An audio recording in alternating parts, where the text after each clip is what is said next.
নাটক আমি 6 বছর ধরে করছি রেগুলার। হ্যাঁ, তো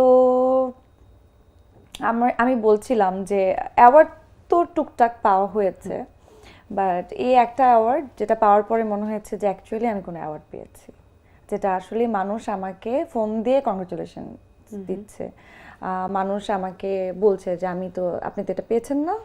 সো যেমন আমাকে ব্যাংকে গিয়েছে, ব্যাংকের একজন বলছে আপু আপনি তো মেল, এই যে মেল প্রথম আলো পেয়েছে। সো মনে হলো যে না আসলে মানে কিছু একটা পেয়েছি এতদিন পরে, এই যে কিছু একটা পাওয়াটা এটা এতদিন ফিল হচ্ছিল না, যে মনে হচ্ছিল যে না কি জানি পাইনি। সো ইয়েস, এটা পেয়েছি, তো অফকোর্স ভালো লাগাটা অনেক বেশি কাজ করছে। আর কাজ তো করি দর্শকদের জন্য, দর্শকরা ভালোবেসে আসলে আমাকে ভোট দিয়েছে, এবং আমি আসলে এক্সপেক্ট করিনি আমি পাবো। মানে আমার মনে হচ্ছিল যে হয়তো বা শেষ মুহূর্তে গিয়ে আমি নাও পেতে পারি। সো যখন পেয়েছি তখন তো বাহ হয়ে গেল, হ্যাপি এক্স্যাক্টলি। নেক্সট কোয়েশ্চেন দেখি কি আছে তোমার জন্য।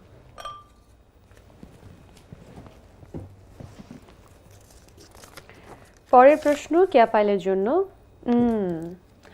আমরা যে কোনো কাজই আসলে আরো বেশি অর্থবহ হয়ে ওঠে যখন আমাদের কাছের মানুষ সেটি নিয়ে খুশি হয়। তোমার এই পুরস্কার প্রাপ্তিতে পরিবারের অনুভূতি কি? আমার সাথে আমার ছোট ভাই আর আমার মা গিয়েছিল, তারা ছিল ওখানে অনুষ্ঠানে, এবং আমার ছোট ভাই কখনো কোথাও যায় না, কোনোদিন যায় না। আমি ওকে জোর করে নিয়ে গেছি যে চলো দেখো একটা প্রোগ্রাম, খুব দারুণ একটা প্রোগ্রাম। হ্যাঁ, এখানে সব সেলিব্রিটিসরা একসাথে আছে, প্রচুর পরিচিত মানুষ যেগুলো তোমরা দেখো সবসময় স্ক্রিনে, সেগুলো আজকে বাস্তবে একসাথে দেখবা। সো নিয়ে গেছি জোর করে।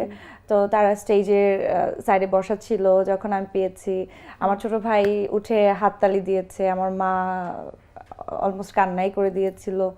এবং এই যে মানে বিষয়টা আসলে এটা আসলেই মানে আমি ভাষায় প্রকাশ করতে পারবো না যে ভালো লাগাটা কোন পর্যায়ের। অফকোর্স আর কাজের স্বীকৃতি পেয়েছি, এটা তো আমার মনে হয় যে ওই যে অনেক সময় এরকম হয় না যে আমরা খুব ভালো স্টুডেন্ট কিন্তু ভালো রেজাল্ট কখনো যদি করতে না পারি, তখন কিন্তু অনেকে বলে ও ভালো স্টুডেন্ট কিন্তু ভালো রেজাল্ট করতে পারেনি।